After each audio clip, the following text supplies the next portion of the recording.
한번 따라 합시다. 직무를 다하라.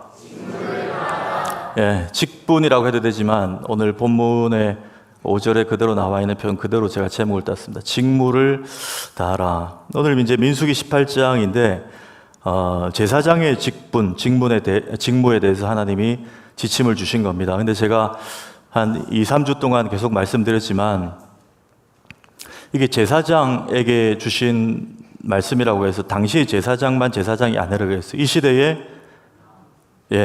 우리도 포함됩니다. 그렇죠? 베드로가 뭐라고 했어? 왕 같은 제사장이요.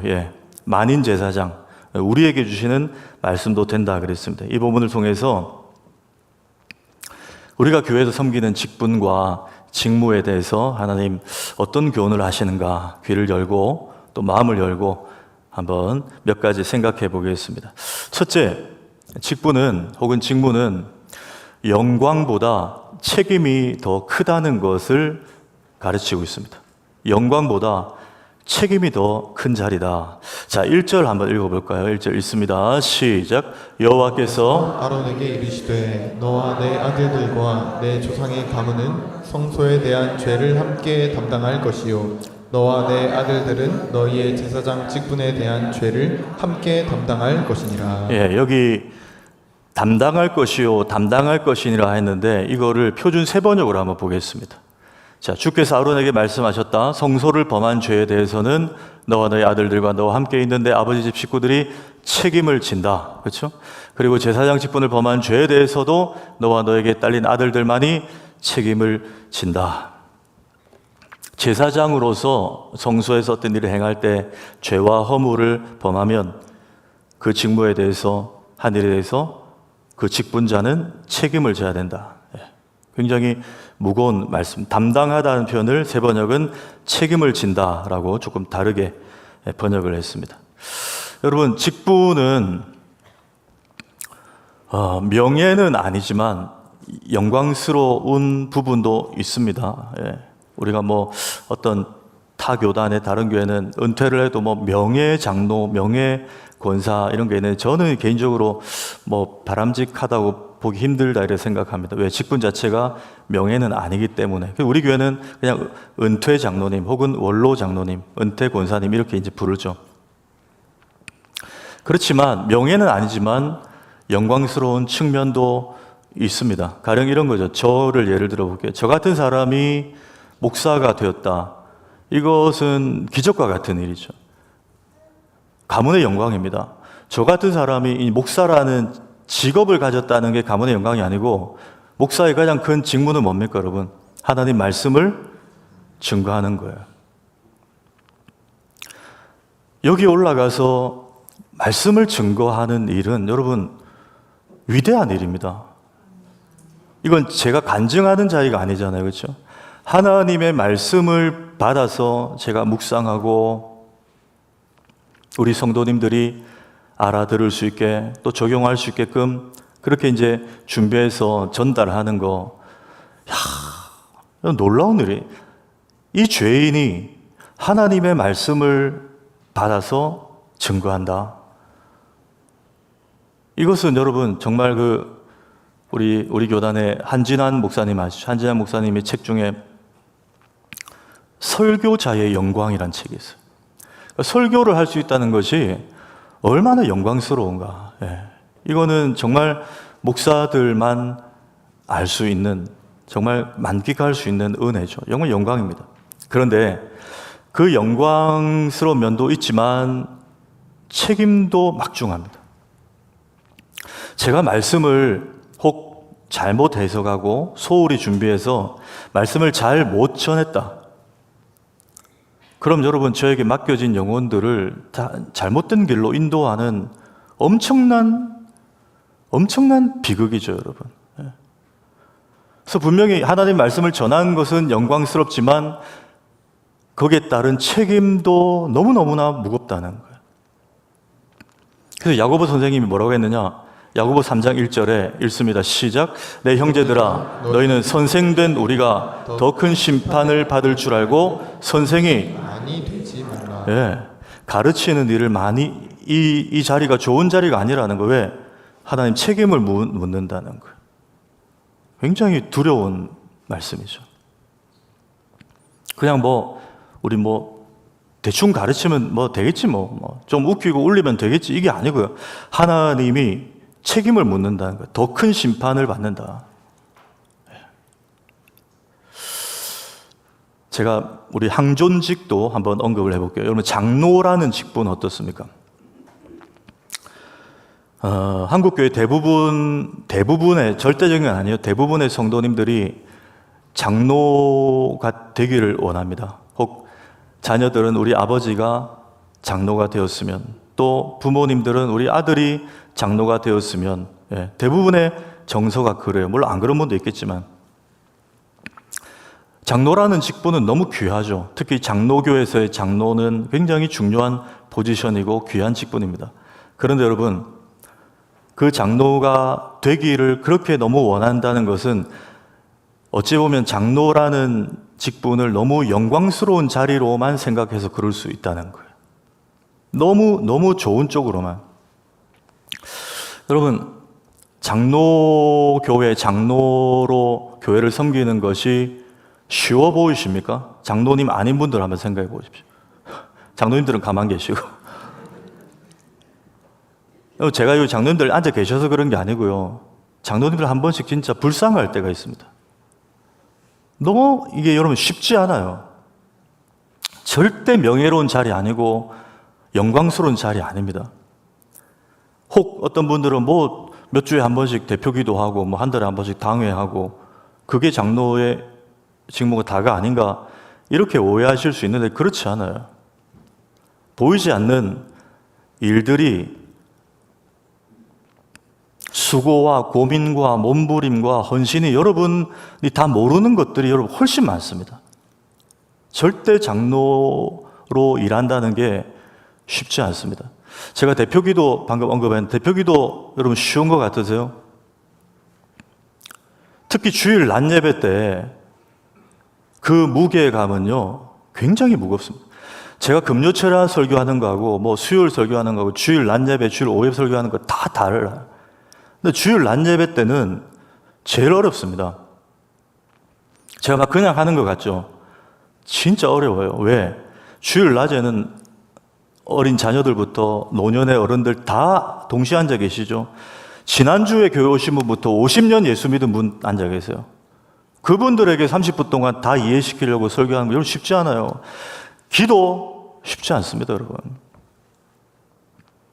목사님, 기도라는 게 자녀가 하나님 아버지께 하는 건데 뭐 그렇게 어렵습니까? 편하게 아버지한테, 아빠한테 말하듯이 하면 되지. 여러분, 장로님들 평균 기도 준비 1, 2주 동안 합니다. 1, 2주. 한번 물어보세요. 제 말 틀렸는지. 1, 2주 동안. 그 전날까지 고친대요. 뭘 그렇게까지 해야 됩니까? 자녀가 아버지한테 기도하는데 여러분, 편하게 하는 것은 개인 기도예요. 개인 기도. 공예배 기도는 여러분 다른 편하게 하시면 안 돼요. 자기 하고 싶은 말 하는 게 아니에요. 공예배 기도는 예배의 경건성 속에 들어있다는 걸 잊지 말아야 돼요. 그래서 두렵고 떨리는 거예요. 용어 하나, 단어 하나, 혹 내가 이 말을 했을 때 혹 누가 실족시 않을까? 이것도 다 생각하는 거예요. 굉장히 어려운 거예요. 교인들의 정서, 교인들의 아픔, 공통의 기도 제목을 다 아울러서 담아내야 돼요. 그래 준비하지 않으면 안 되는 겁니다. 그래서 공기도가 굉장히 어려운 거예요. 뿐 아니라 장로님들의 직무, 여러분 이게 잘 모르실 텐데 오늘 주제가 이거니까 제가 한번 알려드릴게요. 장로의 직무가 우리 교단 헌법에 저렇게 8가지가 있어요. 목사와 협력하여 행정과 권징을 관리하는 일, 교회의 영적 상태를 살피는 일, 교인을 신방 위로 교훈하는 일, 교인을 권면하는 일, 교인들이 설교대로 신앙생활을 하는 여부를 살피는 일, 언약의 자녀들을 양육하는 일, 교인을 위해 기도하고 전도하는 일, 목회에 필요한 제반사항을 목사에게 상의하고 돕는 일. 여러분, 최대한 줄여서 저 8개를 헌법에 딱 명문화해 놓은 거예요. 여러분, 근데 잘 보십시오. 저기에 영광스러운 게 있습니까? 없습니다. 너무나 희생이 요구되고 부담되고 어떻게 보면 교인과 교회의 영적인 부분을 살펴야 되는 엄청난 책임이 있는 직무예요. 권사님 한번 해볼까요? 권사님 여러분 어떻습니까? 권사의 직무 딱 한 줄인데요. 권사는 당회의 지도 아래 교인을 신방하되 특히 병자와 궁핍한 자, 환난당한 자, 시험 중에 있는 자와 연약한 자를 위로하고 격려하며 교회의 덕을 세우기 위하여 힘쓴다. 아까 8가지하고 저 한 줄이요, 다를 바 없습니다, 여러분. 여러분, 저 읽기만 해도 머리 아파지면 나도 힘든데, 나도 지금 영적으로 힘든데, 그래도 해야 되는 게 권사님들의 저 직무예요. 우리 교회는 저것뿐만 아니라 뭐 합니까? 순번제로 주방팀까지 해야 되잖아요. 몸빼바지 입고 주일날. 쉬운 일이 아니에요, 여러분. 장로님, 권사님을 교회 섬긴다는 것은. 그런데 대부분 한국 교회는 목사, 장로, 권사, 안수집사 이제 피택되고 직분 받으면 뭐 합니까? 축하해요, 그렇죠? 축하. 물론 하나님 나라의 귀한 중직으로 하나님 쓰신다는 측면에서는 축하받을 일입니다. 그런데 저는 솔직히 엄밀히 말하면 축하할 일이라기보다 위로할 일이에요. 여러분, 저 직무들을 보십시오. 저걸 제대로 해내려면요, 진짜 그거 너무너무 힘든 일이에요. 그래서 이게 축하가 아니라 위로할 일이에요. 이야, 하나님이 집사님을 장로님으로, 집사님을 권사님으로, 이야, 이제 십자가의 길을 가시는구나. 정말 좁은 문 좁은 길을 가시는구나. 때로는 오해도 받아야 되고요. 때로는 시간과 물질의 헌신도 요구돼요. 중직자니까. 그냥 서리집사 때와 똑같이 하려면 직분을 받을 이유가 없죠. 근데 이 영광이 아니라 정말 수고하는 자리, 책임을 지는 자리. 교회의 영적인 온도가 저는 목사와 장로와 권사님들에게 달렸다고 해도 과언이 아니라고 생각해요. 그 정도로 엄중한 자리예요. 그럼 이제 질문이 하나 생기죠. 목사님, 그러면 이 귀한 직분들이 좋은 점은 전혀 없나요? 그래도 영광스러운 측면은 좀 더 있지 않나요? 이 땅에서는 없어요, 여러분. 천국 가면 상상 초월하는 하나님의 상급이 있습니다. 그게 눈이 뜨이면 적을 감당하는 거예요. 먼저 그 나라와 그 의를 구해지는 거예요.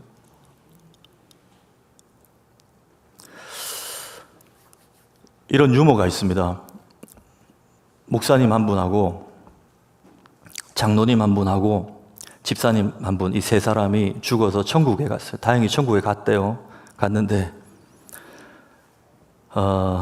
주님이 딱 오셔가지고 먼저 집사님한테 수고했다고 탕수육을 딱 차려주시더래요. 탕수육을. 이거 이야기니까 그냥 들으세요. 탕수육을 차려주시더래요. 그래서 옆에 이제 장로님이 그걸 딱 보고, 야, 저 집사한테 탕수육을 차려줄 정도면 나는 적어도 양장피하고 팔보채에 칠리 새우는 주시겠네. 그런데 주님이 그냥 짜장면 한 그릇을 장로님에게 주시는 거예요. 그래서 장로님 조금 불쾌하잖아요. 그래서 주님께 따졌대요. 주님, 저 집사는 탕수육 주시고 저는 장로로 그래도 수고하고 천국 왔는데 짜장면 한 그릇 주십니까? 그랬더니 주님이 그냥 조용히 하고 먹으라. 너그 목사는 배달 갔다. 그러시더래요. 이해되십니까, 여러분? 땅에서 영광 받으면 하늘에서는 상위에 적거나 없다는.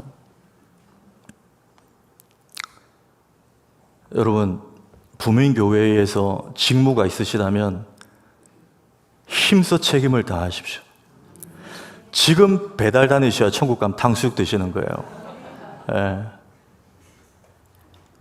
두 번째입니다. 직무를 다하라. 두 번째는 책임지고 감당하면 하나님 돕는 자들을 붙여주신다는 거예요. 예. 이 말은 뭐죠? 혼자 하도록 그냥 너 혼자 책임져라 이렇게 안 놔두신다는 거예요. 자, 2절 먼저 볼 거야. 2절에 너는 내 형제 레위 지파 곧 내 조상의 지파를 데려다가 너와 함께 있게 하여 너와 내 아들들이 증거의 장막 앞에 있을 때 그들이 너를 돕게 하라. 돕게 하라. 돕는 직분도 붙여주세요. 그리고 4절 봅니다. 4절에 레위인은 제사장만 그렇게 놔둔 게 아니고 레위인은 너와 합동하여 직무를 다할 것이요. 하나님이 협력할 자들을 붙여서 그렇게 책임지고 감당하라. 이어서 말씀을 하신다는 거예요. 대전에 그 침례교단에 늘사랑교회라고 있는데 거기 이제 정승용이라는 목사님 계신데 지금은 이제 해외에 목회하시는 분인데 침례교단에서는 꽤 유명하신 목사님이요. 그 목사님이 여러분 대전에 대덕 연구단지 있잖아요. 그 연구단지 안에 가건물 같은 데서 이제 개척을 시작하셨는데 말씀이 좋고 하니까 그 대덕 연구단지에 박사들이 많잖아요. 박사도 공부를 많이 한 분들이 그 교회에 이제 몰려들기 시작해요. 그러니까 조그만 가건물에서 교회를 시작하다 보니까 막 박사들, 그 가족들, 식구들이 몰려드니까 공간이 부족하죠. 교회를 건축을 하고 이전을 해야 됩니다. 그래서 이분이 어떻게 이제 조금 몇 분들과 의논을 해서 대전의 침례신학대학교 앞에 있는 땅을 일단은 매입을 했어요. 겨우 매입을 했어요. 여러분, 땅만 있으면 뭐 야외 예배 드립니까? 어떻게 합니까? 건물을 세워야 되잖아요, 교회가. 이제 건축위원회를 만들고 준비를 이제 진행을 해야 되는데, 이 교인들 대부분이 이제 대덕 연구단지의 박사들이다 보니까 박사들은 뭘 잘하죠, 여러분? 연구만 하고 있는 거예요. 다 위원회, 조직 이런 거 잘 만들어요. 다 만들어서 다 이제 모이면 회의만 하는 거예요. 한 달, 두 달 진행이 안 되고 모여가지고 이걸 지하 2층으로 뚫으면 비용이 얼마나 더 들고, 그리고 옆으로 확장하면 교육부서 공간이 모자라고, 저쪽으로 또 올리면 뭐 어르신들 공간이 없고, 늘 회의하면 이제 자기들 서로 그냥 지향만 막 얘기하고 이제 이게 진도가 안 나가는 거예요. 목사님 좀 답답한데 그러고 있는데 어느 날 새벽 기도회 때 그 교회 교인이 아닌 한 노신사 한 분이 새벽 기도회에 이제 오시기 시작한 거예요. 그런데 이제 건축을 일단은 선언을 하고 그 교회가 매월 한 달의 마지막 주 마지막 날 새벽 기도회 때는 그래도 건축 헌금을 하기는 하고 있었어요. 조금씩. 근데 그 노신사가 그걸 알고 그 새벽에 한 번에 1,000,000원씩 헌금을 하는 거예요. 1,000,000원은 뭐 돈도 아니시죠, 여러분들. 1,000원이 아니고 1,000,000원씩 헌금을 하시는 거예요. 그리고 한 달, 두 달, 석 달, 넉 달, 5달, 6달째까지 뭐 최소 6,000,000 원이죠. 자, 그 교회 교인이 아닌 낯선 한 노신사가 새벽 기도를 그 교회에 오면서 이 교회가 건축을 한다는 걸 알고 헌금을 하기 시작한다는 소문이 퍼진 거예요. 그러니 그 건축위원회 또 중직자들 대부분의 그 박사들이 자극이 된 거예요. 야, 이거 우리가 해야 될 일인데 우리가 너무 얘기만 하고 있었고 회의만 하고 있었다. 우리도 작정하자. 좀 대출을 안고서라도 우리 좀 추진하자. 이분들이 이제 좀 뜨인 거예요. 그렇게 해서 건축을 시작하고 그렇게 이제 진행이 착착착 돼가는 거예요. 근데 여러분 신기한 것은 그 노신사는 딱 6개월 새벽기도 나오고 사라졌어요. 이름도 몰라요, 성도 몰라요.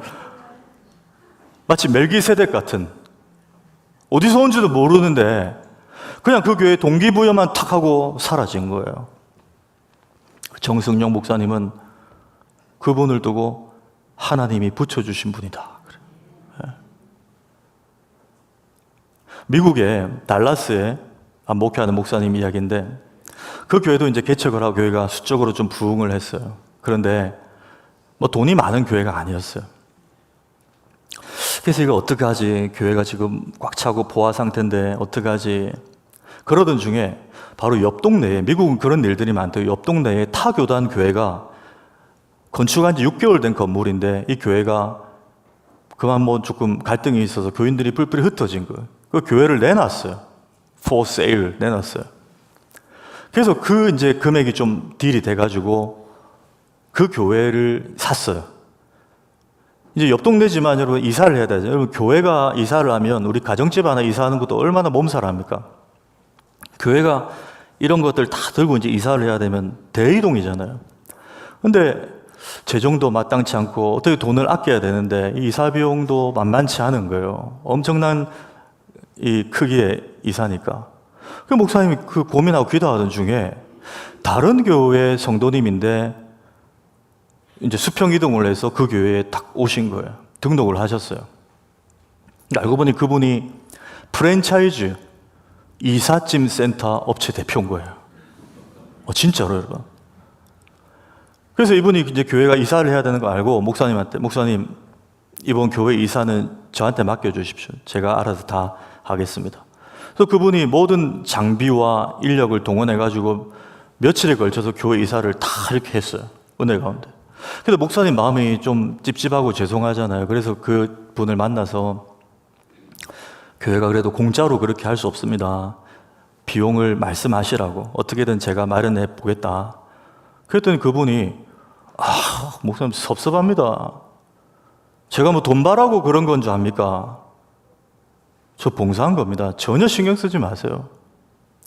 그래서 목사님 너무 감사해서 그분을 위해서 감사 인사하고 또 축복 기도를 하고 그러고 이제 헤어졌어요. 그러고 한 달 후에 무슨 일인지 시험이 들어가지고 교회를 옮기셨어요. 근데 아무도 모른대요. 무슨 일인지. 목사님이 찾아가가지고 혹시 나 때문이냐고. 아니래요. 아무도 모르는데 무슨 일인지. 그런데 교회를 옮기셨어요. 그 교회는 이사를 잘 마쳤어요. 할렐루야. 여러분, 하나님은요, 이렇게도 일하십니다, 여러분. 이렇게 일하세요. 우리가 하나님을 제한하면 안 돼요. 정말 이게 하나님 기뻐하신 일이고 하나님 나라를 위한 일이다. 그러면 생각지도 못한 사람들을 붙여주시고 그 일이 되게 하시는 거예요. 예. 그러니까 우리는 그 자리에서 책임을 다하면 돼요. 하나님 절대 혼자 내버려 두시지 않는다는 거예요. 어떻게든 일이 되게 하신다. 세 번째는 힘들어도 책임지고 감당하면 나로 인해 주변이 복을 누리게 된다는 거예요. 예. 나로 인해 주변이 복을 누리게 된다.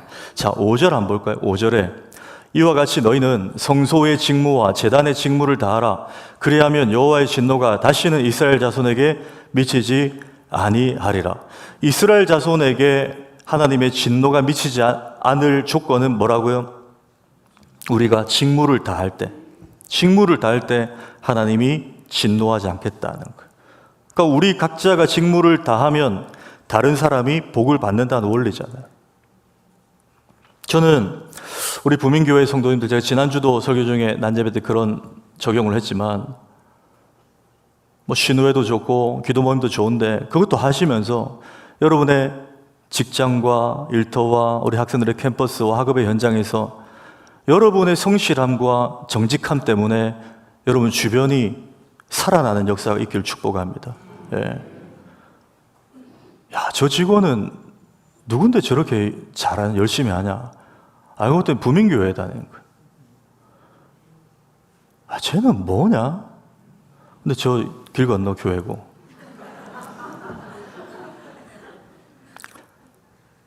여러분, 요셉이 그랬어요. 요셉이 억울한 일로 보디발 장군의 집에 종으로 갔을 때 그가 종들 중에 얼마나 성실하고 정직하게, 여러분 요셉이 거기서 기도만 하고 있지 않았잖아요. 그렇죠? 자신의 종으로 해야 될 일을 정말 정직하게 성실하게 해냈단 말이죠. 그래서 종들 중에서 가정 총무로 삼습니다. 보디발이. 자, 그 장면 한번 보십시오. 39장 5절. 그가 보디발이 요셉에게 자기의 집과 그의 모든 소유물을 주관하게 한 때부터 여호와께서 요셉을 위하여 그 애굽 사람의 집에 복을 내리심으로 여호와의 복이 그의 집과 밭에 있는 모든 소유에 미친지라. 요셉 한 사람이 하나님 앞에 잘했더니 요셉이 복을 받은 게 아니고 애굽 사람의 집에, 보디발 장군 집이 복을 받았어요. 여러분, 우리 부민교회의 아름다운 소문 때문에 주변 상권이 살아나기를 축복합니다. 예, 부민교회 때문에 옆에가 막 살아나는 거예요. 그래서 부민교회가 뭐 앞으로 그럴 일이 있을지 모르겠지만 부민교회가 뭐 증축을 한다, 건축을 한다 그러면 옆에서 막 반대를 하는 게 아니고 환영하고. 왜? 부민교회는 그럴만하다. 건축 얘기 나오니까 다 표정이 안 좋으시네. 예. 여러분, 우리 임내송 뭡니까? 예배에 들어간 임내송. 주일 낮 예배 때. 나를 통하여, 그렇죠? 거기 이런 부분, 나를 통하여 나의 입술을 인하여 주의 이름 높임을 받으소서.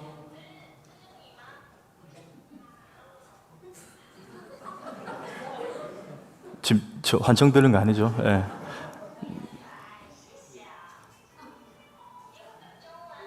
이게 뭐죠? 뭐가 있나요, 저쪽에?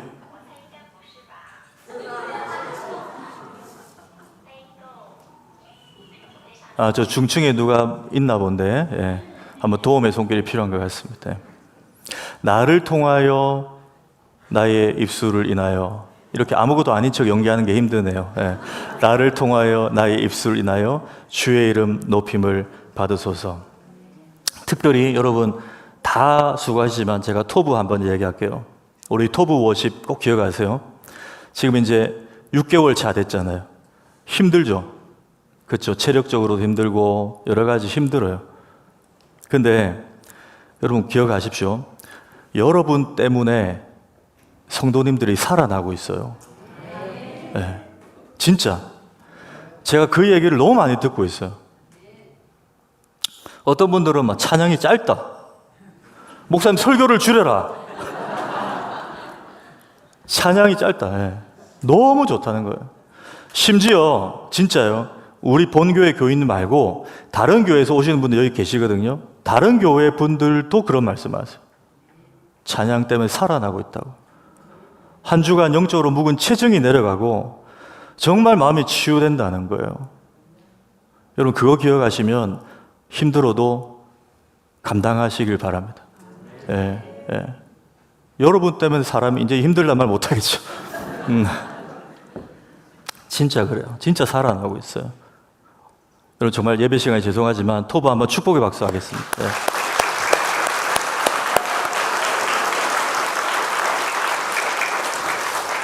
여러분 성경은 이런 포지션에 직무를 다하는 자를 뭐라고 하느냐?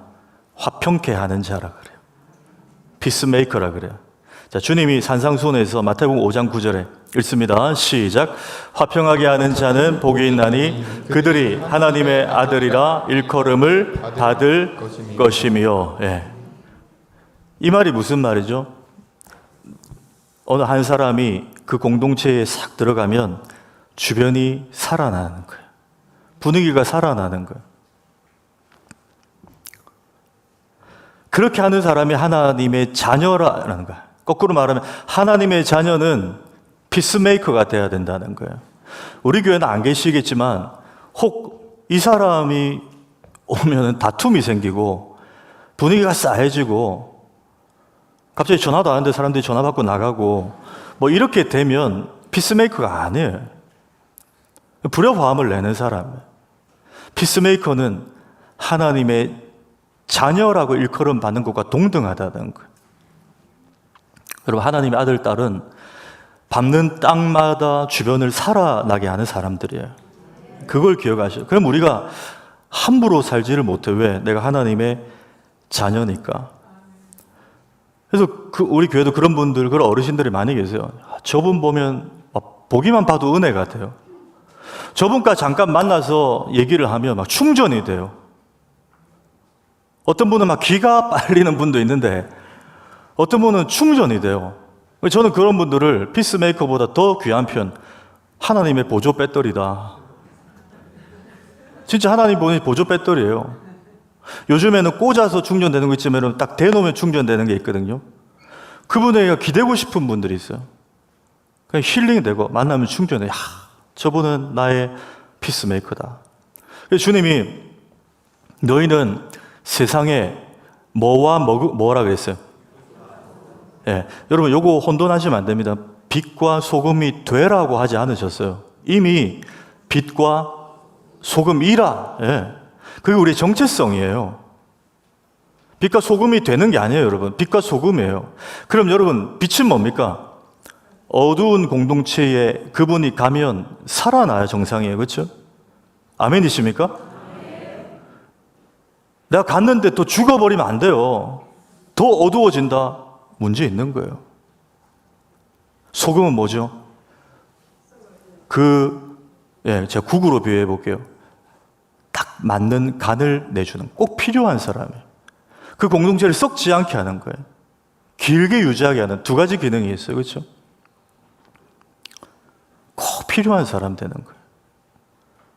우리 교회, 부민교회 모든 성도님들이 정말 가는 곳마다 피스메이커가 되고, 나는 빛이란, 하나님이 우리를 빛이라 하셨어요. 소금이라 하셨어요. 혹시 여러분 지금 우리 중에 맛이른 소금이 있습니까? 빛인데 희미한 빛이 있나요? 오늘 밤에 다시 점검하셔야 돼요. 난 정말 빛인가? 내가 가면 주변이 살아나는가? 정말 나는 누군가에게 필요로 하는 사람인가? 그걸 말씀하시는 거예요. 마지막 네 번째, 이건 짧습니다. 감당할 직무가 있다는 것은 하나님이 나를 뭐 하신다는 증거라고요? 사랑하신다는 증거. 감당할 직무가 있다는 것은 하나님이 나를 사랑하신다는 증거다. 자, 7절 한번 볼까요? 7절 한번 읽습니다. 시작. 너와 내 아들들은 제단과 휘장 안의 모든 일에 대하여 제사장의 직분을 지켜 섬기라. 내가 제사장의 직분을 너에게 선물로 주었은즉 거기 가까이 하는 외인은 죽임을 당할지니라. 예, 여러분 이 직분을 하나님이 우리에게 뭘로 주었다고요? 선물. 저는 사실 이 민수기를 예전에 읽었지만 유심히 안 읽은 것 같아요. 저는 선물이라는 표현이 에베소서 2장 8절에 너희가 그 은혜에 의하여 믿음으로 말미암아 구원을 받아 이건 너희의 난 것이 아니라 하나님의 선물이라, 이것만 늘 생각했거든요. 근데 여러분 여기서 분명히 말합니다. 민수기 18장 7절에서 직분은 너희에게 하나님이 선물로 주셨다는 거예요. 자, 선물은 누구에게 줍니까, 여러분? 좋아하고 사랑하는 사람에게 줘요, 여러분. 그렇지 않나요? 다 줍니까? 그건 기념품이에요. 그건 참가상이죠. 다 주는 거는. 선물은 진짜 사랑하는 사람, 진짜 마음에 두고 있는 사람, 소중한 사람, 그 사람에게 준 게 선물이에요. 그러면 여러분 답이 나왔어요. 하나님이 우리에게 각자 목사로, 장로로, 권사로, 안수집사로, 또 서리집사로, 성도로 직분을 주셨다, 직무를 주셨다는 것은 우리를 막 빡세게 막 일을 시키려고 하는 목적이 아니고, 내가 너희를 그만큼 믿고 사랑해. 내가 너희를 사랑해. 사랑하니까 너한테 맡기는 거야. 내가 너를 신뢰하니까 너한테 맡기는 거야. 여러분, 하나님이 우리를 사랑하셔서 여러분을 지금 섬기는 그 자리에 불러주셨습니다. 그걸 생각하십시오. 하나님 날 힘들게 하려고 안 해요. 교회를 부흥시키려고 안 해요. 내가 너를 사랑해. 네가 이것 좀 해다오. 네가 이거 감당하는 그 모습 자체가 나에게 기쁨이다. 하나님 우리에게 잘하라고 하지 않으셨어요. 나와 함께 가자. 나와 함께 일하자.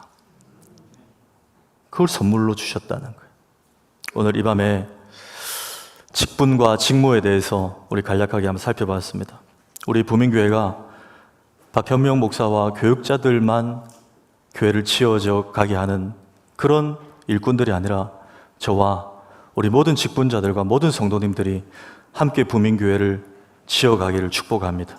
그렇게 할 때 우리 부민교회가 하나님 기뻐하시는 오늘 말씀대로 성경적으로 치워져 가는 교회가 될 줄로 믿습니다.